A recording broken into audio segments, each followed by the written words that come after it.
negative thoughts in your mind that you aren't good enough, that you'll never be successful? If so, you're not alone. I've had those thoughts playing in my mind ever since I took the leap to become an entrepreneur. It's a dirty, dark secret that no one likes to talk about, as the glamorization of becoming an entrepreneur is shown in the media. I realized that in order to succeed, I needed help. We all do. So I decided to go all in on myself, spending thousands of hours in the trenches, reading, joining groups, listening to podcasts, hiring coaches to develop a bulletproof morning routine for success. Join me on my journey as together we build our morning fire to ignite our lives as entrepreneurs. My name is Jeff Wickersham, and this is the Morning Fire for Entrepreneurs podcast.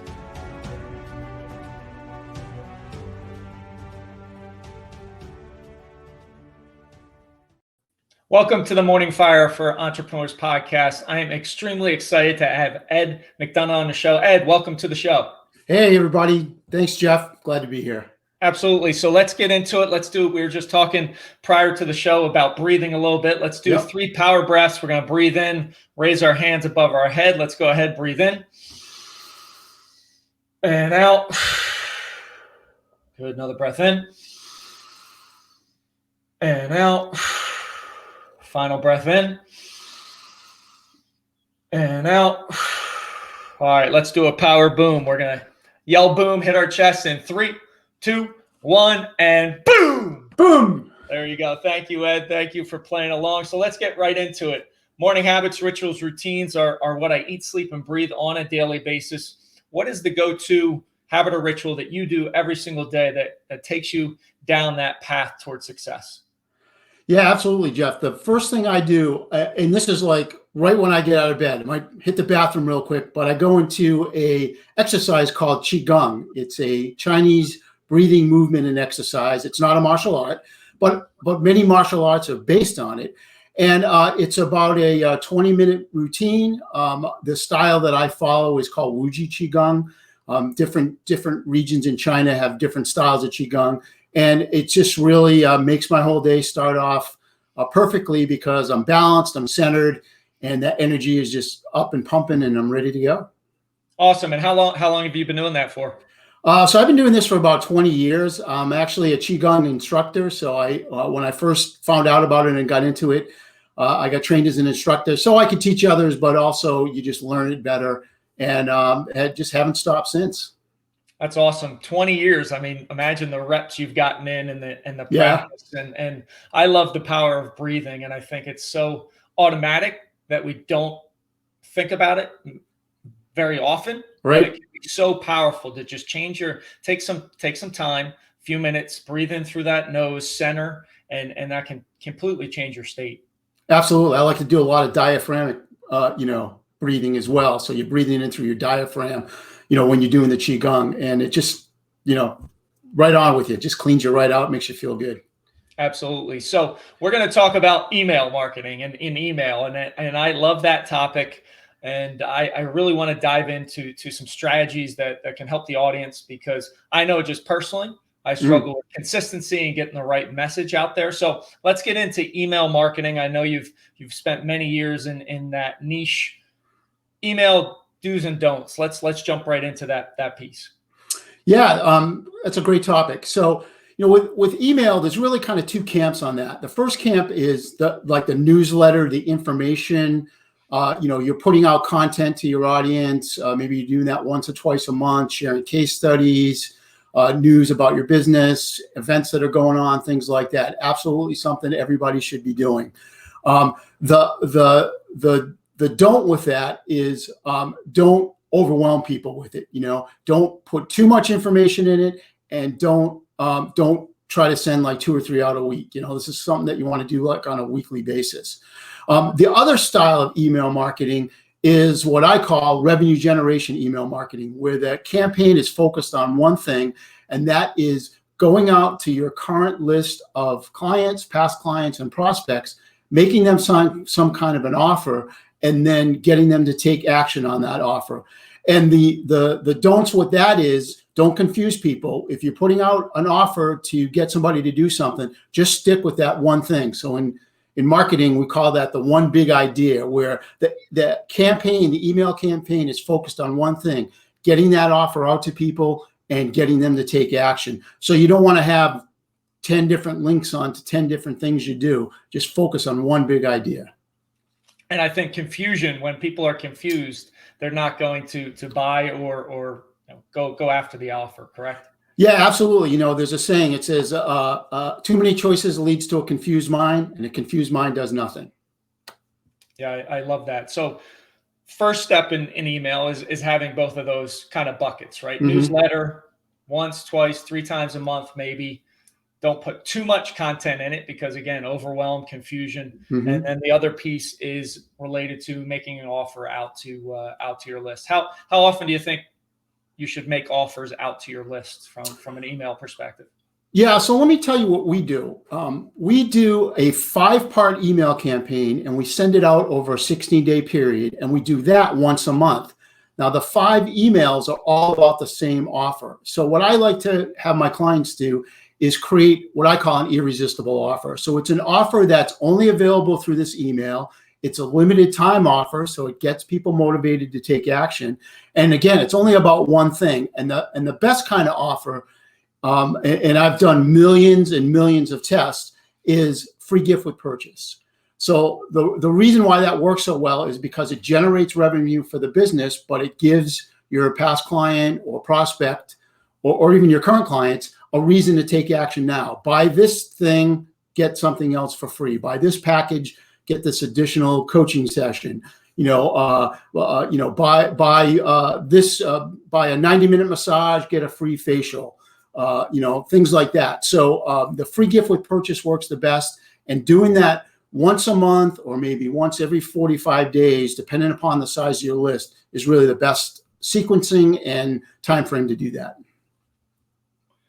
Gotcha. And obviously the 5 emails in a 16-day period, I'm assuming you put them in kind of a drip campaign where they go out, hey, day 1, then you've got 3 days before the next, for 2 days, and that's what you're doing over that 16-day period. Yeah, exactly. So the first message goes out day 1, the second message goes out 3 days later, and then the subsequent messages go out 4 days after the previous one. And so that'll give you that 16-day campaign. And the reason why 5 messages in 16 days, again, in the past 2 years, we've done over 3.5 million emails between ourselves and clients. So that's what we've tested, and we find out that it just absolutely works the best. It's the thing that gets you the best engagement. And by engagement, I mean gets people to take action, whatever the action is in your offer, calling you up and booking an appointment, or clicking here and booking something on your calendar, or clicking here and go to the buy page, whatever it is. Right. And one trap that I've fallen into sometimes is, okay, how often should I do it? But I do like that approach of a staggered. And you also need to understand that most people are very busy and they're inundated with emails. So they might not see it the first, second time, but the third time they might see it.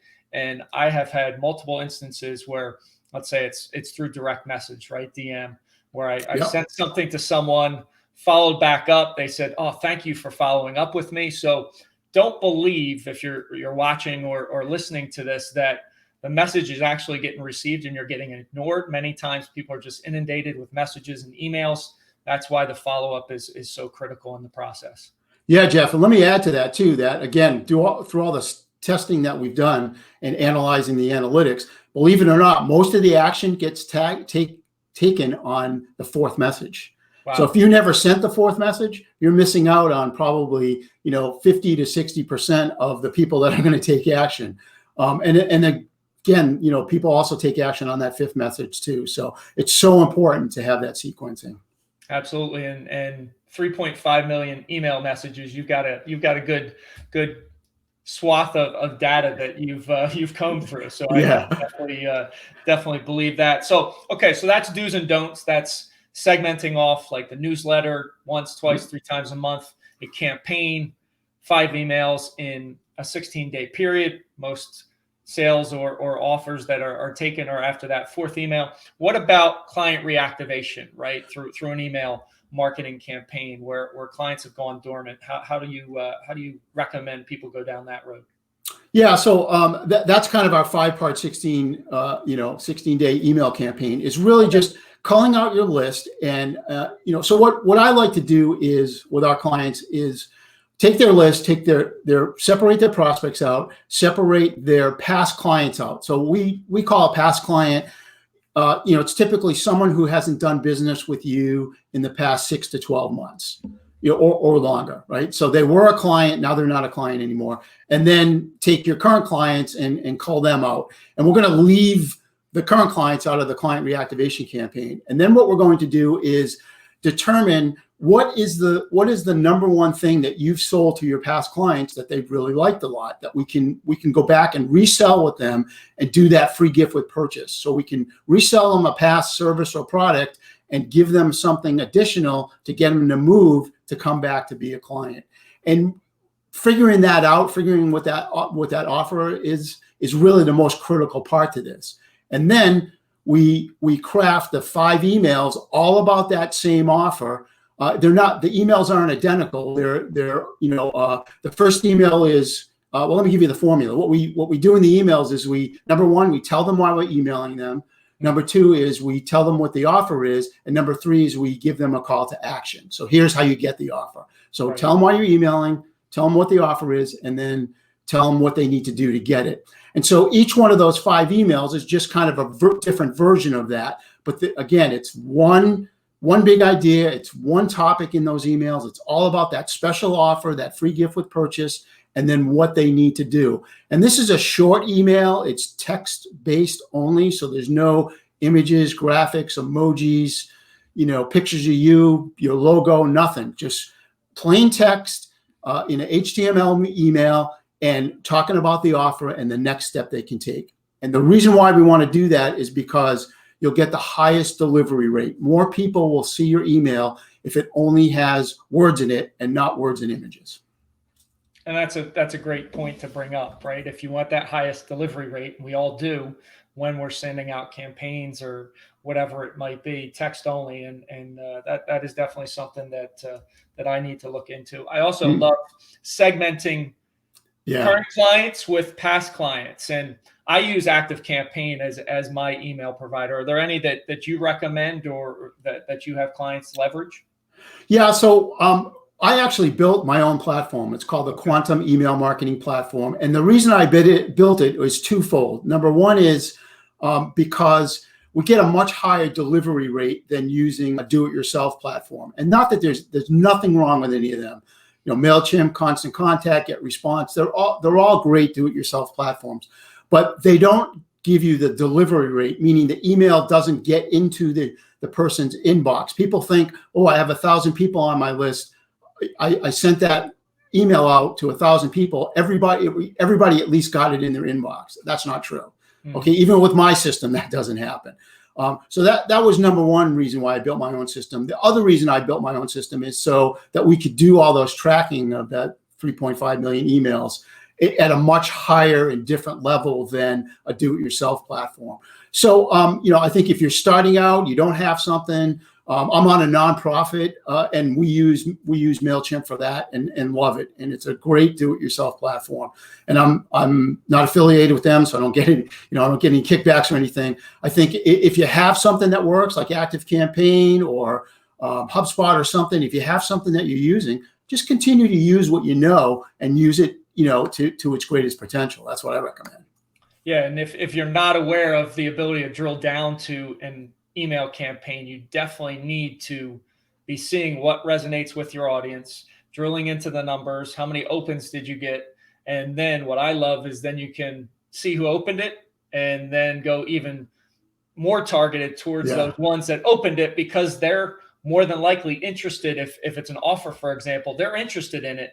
So you need to go with a little bit different language and understand that they are in that in that ready to buy or ready to get the offer mode. Yeah, and what we'll do is we'll segment even further. So we'll take a look at all the opens, and then we'll look at all the opens and the ones that took the next step but didn't become a client, and we'll segment them out. And in subsequent months, we'll actually send them a little bit different campaign, a little bit more focused, maybe a better offer to move, so that ultimately when you're doing this for 6, 9, 12 months, you have these kind of verticals within your list that you can target, and you can target each one of them in a different way and get a better response. Gotcha. Yep. Makes total sense. Okay. So that was the offer piece, right? And getting out there and segmenting the list between current clients and past clients. What about cold B2B email marketing, right? What are some strategies around that you've seen work for past clients? Yeah. So one of the best things that I've seen work is setting up what we call a marketing funnel. So it's not just sending them an email, but it's an email that sends them to either an article or a case study that you've written that gives them some more information. And so with cold, you got to remember there's no like and trust factor. And so that's what we're trying to build with cold email is we're not necessarily just going for the jugular and trying to get a sale right from the get-go. I mean, that's nice when you can do it. And those people will come through if you set it up correctly. But the main focus on cold email marketing is to educate, right? That's what we want to do. We want to educate the so that they know you're somebody they can trust.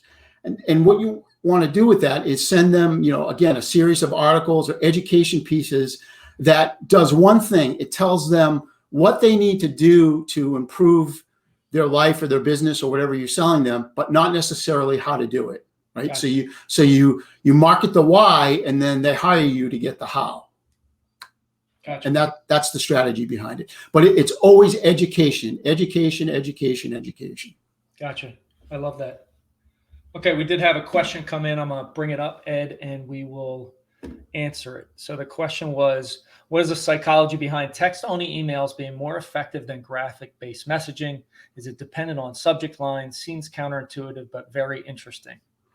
So the real reason to only send a message that has words in it or text in it is delivery rate, right? It's really not the psychology of it. It's getting it into the person's inbox. If you cannot get the email into their inbox, they can never open it, they can never read it, and they can never take action on it. So when you put your logo at the top of an email and you have a fancy smancy signature line with 27 links to your LinkedIn profile and your Facebook page and your TikTok or whatever, spam ISPs, internet service providers, scan those emails as they're passing them through to their clients. And if they see too much stuff in there, sometimes they just flag them as spam, even though it may not be a spam message. So again, through millions of tests, we found that when we only have text in the email, especially when you're doing cold email marketing, you get a much higher delivery rate. So I hope that answers the question. Yeah, it definitely does. Thanks for sharing, Ed. To wrap up, where can people find you, Ed? So there's two great places to find me. If you're on LinkedIn, it's just LinkedIn. I forget what the thing is, but just look up Ed McDonough. You'll find me. I'm all over there. Or they can go to my website, ecemarketingservices.com. There's a little button right on the website. You can leave me an instant voicemail if you don't want to type anything in, or you can go to our contact page and fill that out, and we'll get back to you within 24 hours. Awesome, Ed. I really appreciate the insight. It was definitely educational and eye-opening from email strategies and different things and different tweaks you can do. Now anybody listening, watching needs to take action upon the guidance that you gave, because 3.5 million emails is a heck of a lot of data to comb through. So Ed, appreciate you being on the show. Oh, it's great to be here. Thanks for having me. Thanks for listening. Thanks for watching. Have an amazing rest of your day. Rise, fight, love, repeat. Get after it. And I'll talk to you soon.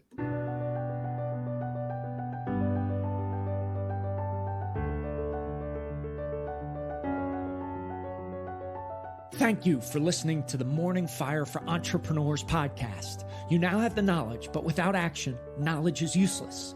Choose to act. Choose to step into your greatness and unlock that hero inside of you. If you enjoyed this podcast, please subscribe and leave a review so more entrepreneurs can hear this message. If you absolutely love this podcast, which I hope you do, then share it up with someone you know who might see benefit from it.